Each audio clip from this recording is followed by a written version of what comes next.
A blood clot can develop in just a matter of minutes. A thrombus detachment is one of the most dangerous conditions that can occur suddenly and without warning. Everything that happens in the next 10 to 15 minutes could determine a person's fate. But here's the important part. The body almost always sends out signals. Subtle, alarming, yet recognizable. If you know how to identify these signals, you could save a life. It might be your own, or it could be someone close to you. Margaret was just walking through the kitchen. It was an ordinary day, with familiar tasks. Suddenly, she experienced a sharp dizziness, as if the floor had vanished beneath her feet. Then came numbness in her arm, a heaviness in her chest, and a sudden weakness. She didn't want to alarm her son and told herself, "It's just my blood pressure." But he insisted and called for an ambulance. By the time they were in the ambulance, the doctors confirmed it. A blood clot had detached, which could have led to a stroke. But they made it in time.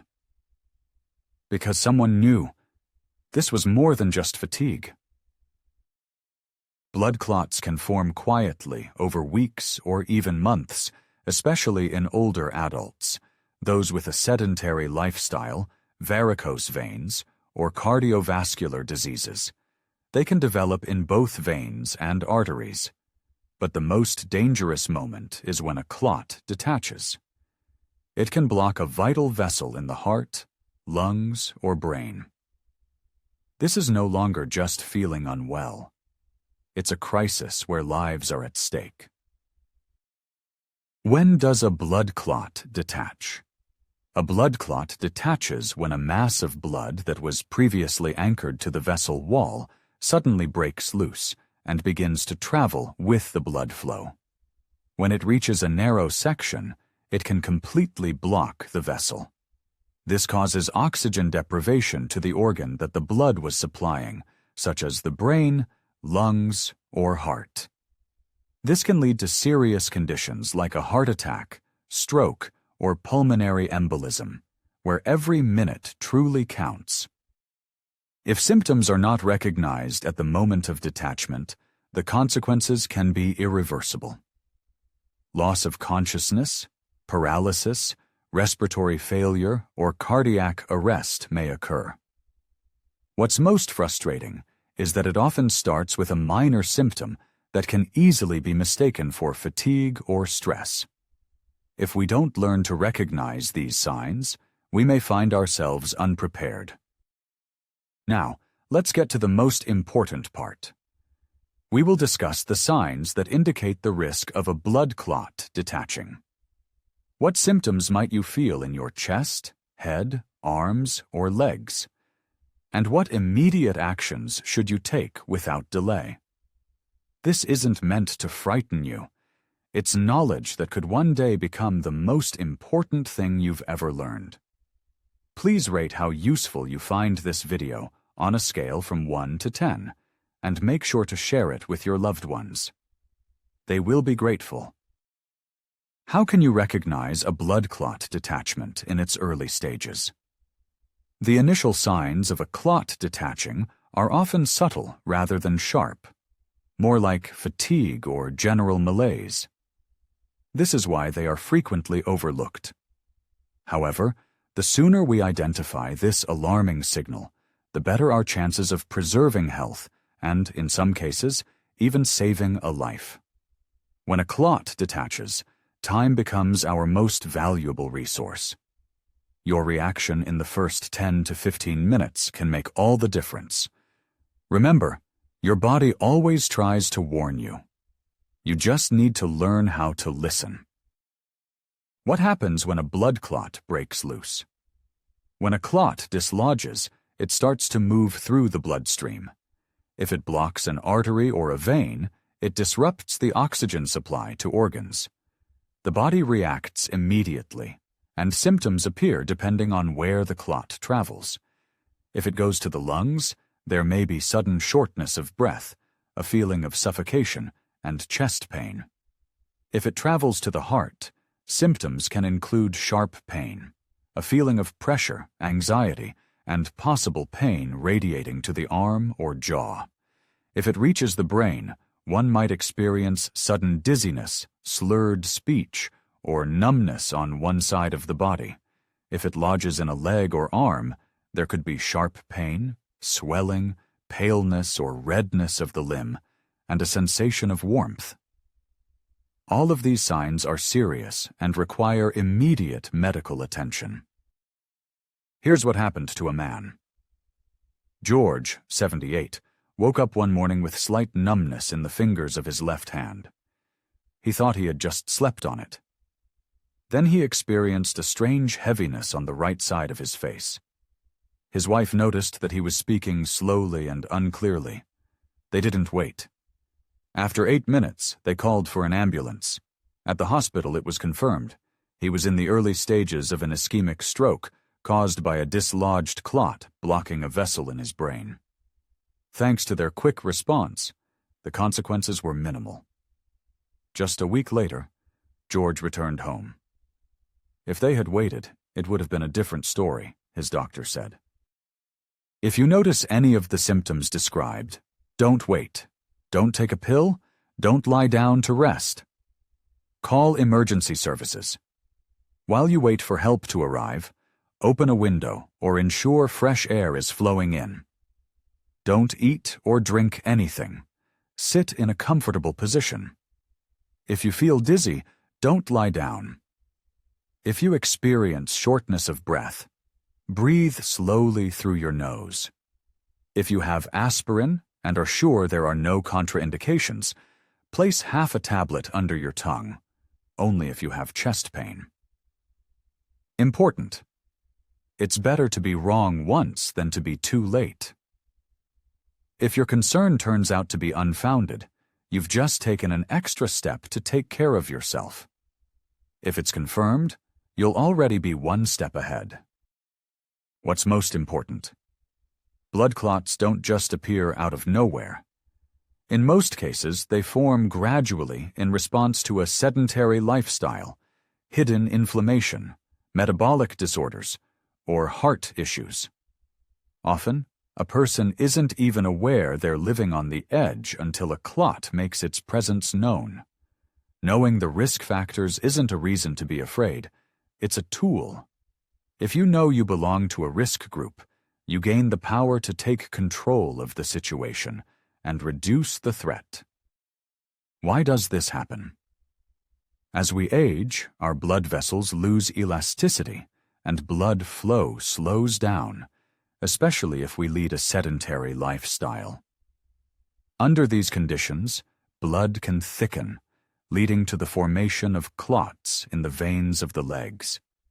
There are also other factors that significantly increase the risk of thrombosis: varicose veins and venous insufficiency, previous surgeries or injuries, especially to the limbs, a sedentary lifestyle, particularly during long periods of sitting, e.g. while traveling, obesity, diabetes, high blood pressure, elevated cholesterol levels, the use of certain medications, hormonal, pain relievers, smoking, cancer and chemotherapy, heart failure, arrhythmia, and atrial fibrillation.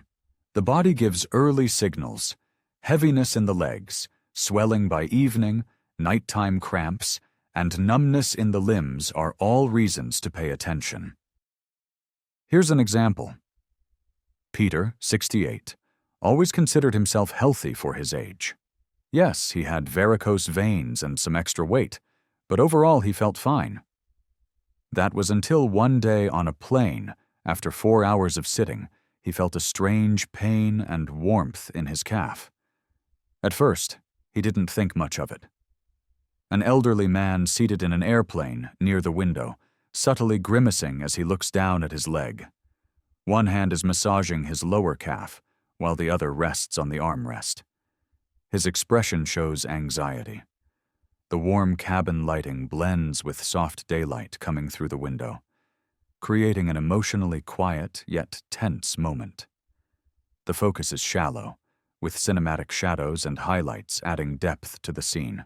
2 days later, there was redness, swelling, and the leg was swollen. At the hospital, they diagnosed deep vein thrombosis. The doctor was blunt. If you had waited just a couple more days, the clot could have dislodged and traveled to your lungs. Since then, Peter has been doing simple exercises every day, drinking more water, and paying attention to his veins. I've realized that ignoring your body can be the costliest mistake, he says. So, what should you do, you might ask? If you recognize even one risk factor in yourself, start with these simple steps.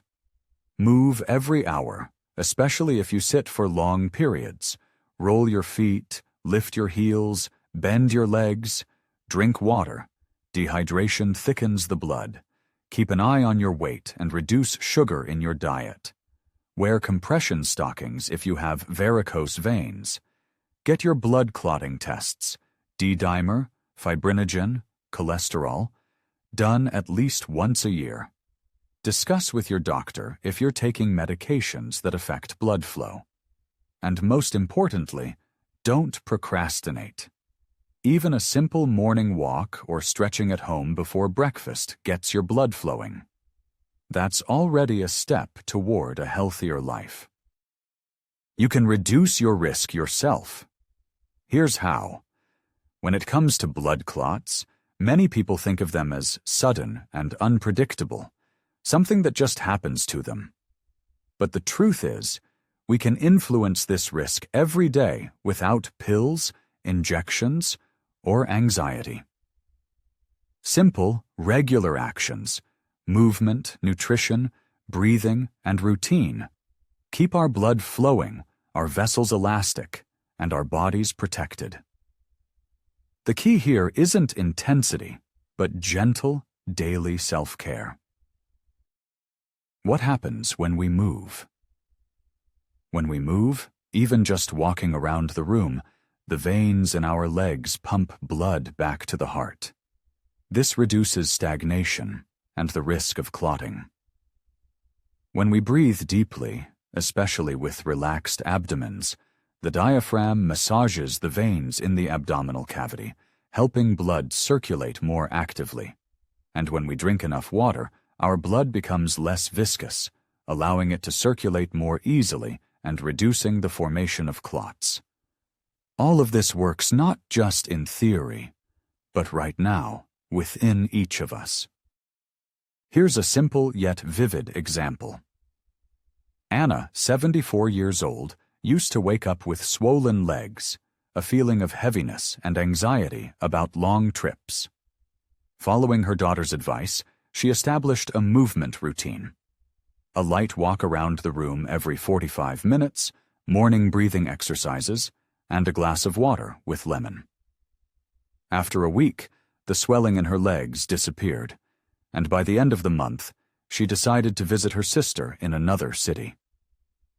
I realized that my health depends not on the doctor, but on me, she said while stretching her foot by the window. Here's what you can start doing right now, easily and effortlessly. Walk or roll your feet every 30-60 minutes, especially if you sit a lot. Elevate your legs on a pillow for 15-20 minutes in the evening to improve venous drainage. Practice belly breathing for 3 to 5 minutes a day to stimulate blood flow. Drink a glass of warm water with lemon in the morning and throughout the day to improve blood fluidity. Perform a gentle self-massage of your legs from bottom to top, especially before bedtime. Nutrition. Add garlic, onions, greens, turmeric, lemon, and ginger to your diet as they naturally reduce clotting and enhance circulation. Cut back on sugar and processed foods, especially in the evening. And most importantly, make sure to get at least 7 hours of sleep. It is during sleep that the regeneration of the vascular wall and normalization of metabolism occurs. Now listen carefully. What triggers blood clots? Sometimes we try to stay active, drink water, but still feel heaviness, discomfort, and fluctuations in blood pressure. Why is that? Because there are certain foods that literally thicken the blood create inflammation, and disrupt vascular function. Even if you consume them in small amounts, your body, especially as you age, can feel the effects right away. If you have a predisposition to blood clots, your diet becomes either a support system or a risk factor. It's important not to be afraid, but to make conscious choices. Avoid these foods. Sugar increases insulin levels, causes inflammation of the blood vessel walls, and thickens the blood. Fatty red meats and processed meats contain saturated fats that raise cholesterol and promote plaque formation. Margarines, fried foods, and trans fats disrupt cell structure and lead to chronic inflammation. Excessive dairy products can lead to thickening of the lymph and mucus formation, especially in sensitive individuals. High salt intake retains water, raises blood pressure, and disrupts the balance of sodium and potassium. Alcohol, in small doses, dilates blood vessels, but in larger quantities, it causes blood to thicken sharply and weakens the liver, which is responsible for cleansing the blood of excess coagulants. The body becomes overloaded. Blood circulation slows down, blood vessels become inflamed, and cells do not receive enough oxygen. A very enlightening story. Grace, 70, started eating on the go after losing her husband. Sandwiches, processed meats, and sugary yogurts. She began to gain weight. Her blood pressure increased, and she experienced shortness of breath even at rest. After an episode of chest pain, she was hospitalized, and venous thrombosis was confirmed. While in the hospital, she was told that diet is a key factor. Now she keeps a food diary, adds vegetables and greens to every meal, and has left processed meats and baked goods behind. I realized that taking care of myself isn't about being strict, it's about being genuine, she says. Here are some steps to make your diet an ally in preventing blood clots. Replace red meat with fish, legumes, eggs, and plant-based proteins. Eliminate margarine and fried foods. Cook by steaming, baking, or braising. Cut down on sugar, especially in drinks and processed foods. Add anti-clotting foods like garlic, ginger, turmeric, lemon, dark berries, and green vegetables. Use natural fat sources such as olive oil, avocados, flax seeds, and nuts.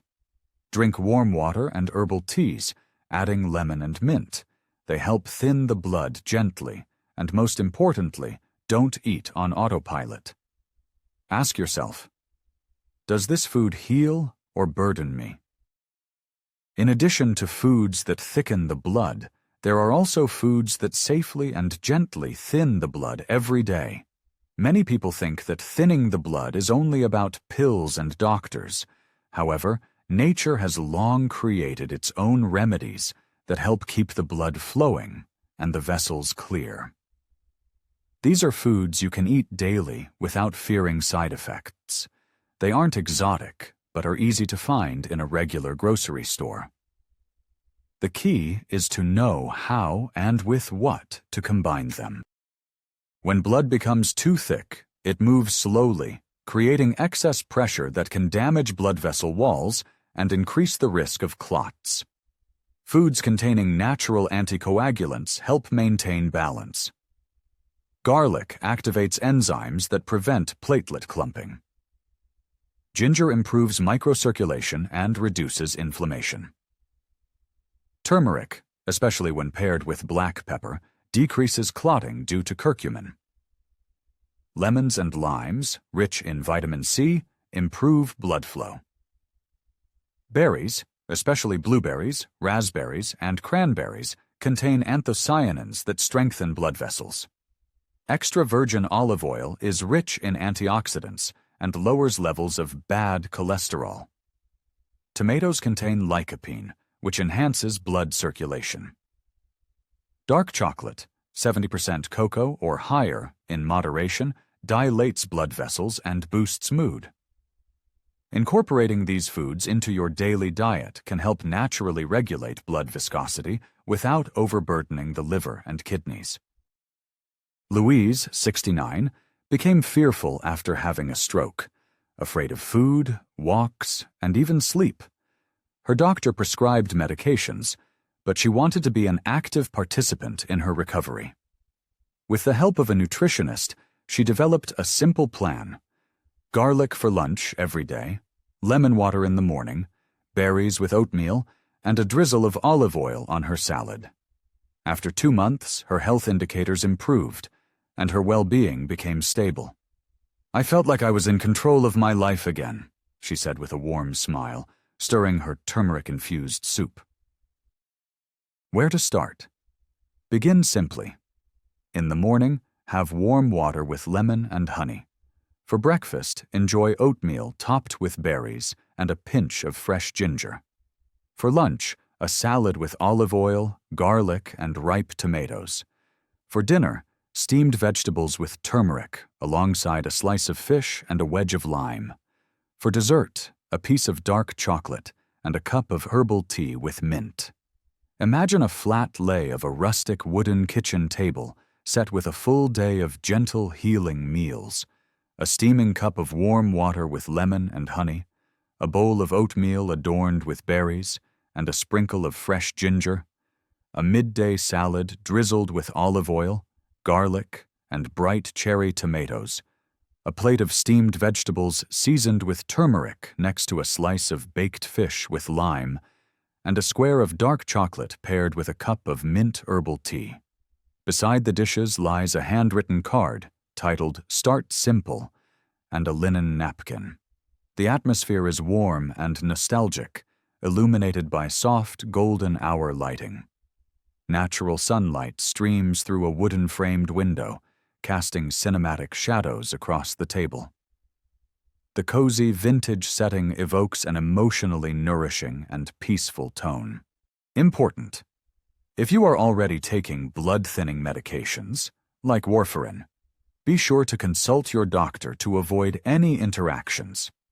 However, in most cases, these foods can be used as a preventive measure in a gentle and regular manner, as part of a sensible diet. They should not replace medications, but can serve as supportive additions. Let's summarize. We've traveled a journey where we've learned not just facts, but how our bodies communicate with us. They never stay silent. They whisper through feelings of fatigue, dizziness, heaviness in the legs, and shortness of breath. Sometimes they scream in moments of pain, anxiety, or panic. And they speak the loudest when there's already a brewing threat in our blood vessels. But most importantly, we've discovered that we have much more influence over our health than we tend to believe. The term thrombosis may sound frightening, but it carries more than just fear. It embodies the power of knowledge, the strength of choice, and the importance of care. Because every day is an opportunity to take actions that can protect us and our loved ones. Everything you've learned today is not just theory. These are tools. You already know what the early signs look like and which symptoms should never be ignored. Who is in the at-risk group? Which simple actions and foods can help reduce blood thickness? And which foods are better to avoid if you don't want to take risks? This is the solution. No extremes, no fear. Just mindfulness, just care, just consistency. The body doesn't ask for much. It doesn't need perfect conditions. It needs your support. Through movement, through breathing, through a glass of water, and through what you put on your plate. You might be thinking, "But I'm already so old. I have health issues. It's too late to change anything." But that's not true. It's never too late to signal to your body that you care for it. Your body doesn't blame you. It doesn't punish you. It simply waits for you to give it a little more oxygen, a bit more movement, and a little less overload. And it will respond gently and gradually. This isn't about healing.